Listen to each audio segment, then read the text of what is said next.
สาวนครไกรสอนเนาะจากทีมงานกรุณสาวเฮาเป็นผู้เรียบเรียงและแต่งเนาะอะไรบุพเพกษัตริย์เสียเวลาเนาะเฮามาฟังเพลงสาวนครไกรสอน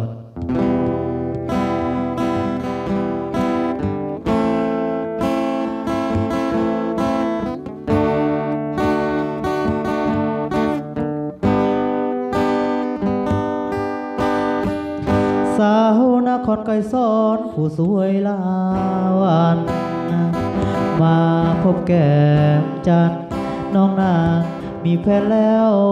บ่อายคนสำเนื้อบุญเหลือจึงได้มาพอ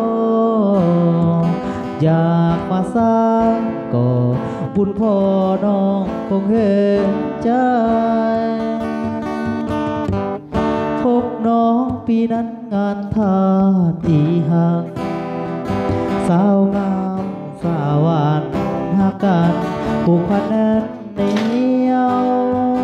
เจ้ายังสานยาสาบานหักอายคนเดียวจะบ่แลเลี้ยวสายใดที่ป้าไม้บอก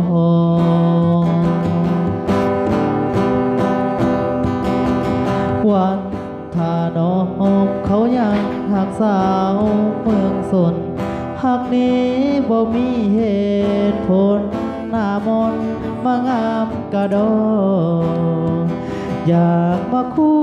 เคียงนั่งเฮียงพบกันเข้าหอบุญอายบ่พอคงบ่สมหวังน้องขอสิ่งศักดิ์สิทธิ์พาธาตุที่หักหักบ่แปรผ่านหักกันสัวนิรันดรให้บ่าวสำเนื้อสมหวังดังที่มันหมายคิดมามันก็อายอุ้ยตายคิดไปคนเดียว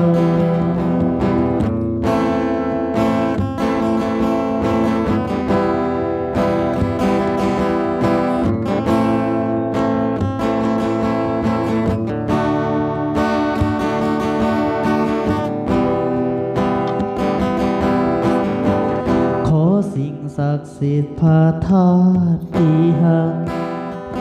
หักบ่แปรผ่านหักกันสัวนิรันด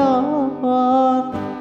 ให้บ่าวสำเนื้อสมหวังดังที่มันหมายคิดมามันก็อายอุ้ยตายคิดไปคนเดียวคิดมามันก็อายอุ้ยตายคิดไปคนเดียว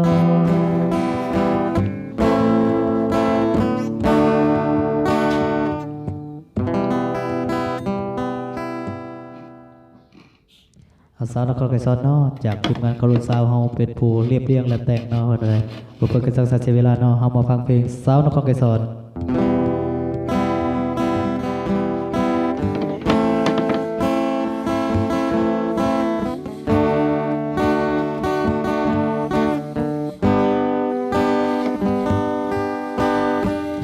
สาวนครไกรสอนผู้สวยลาว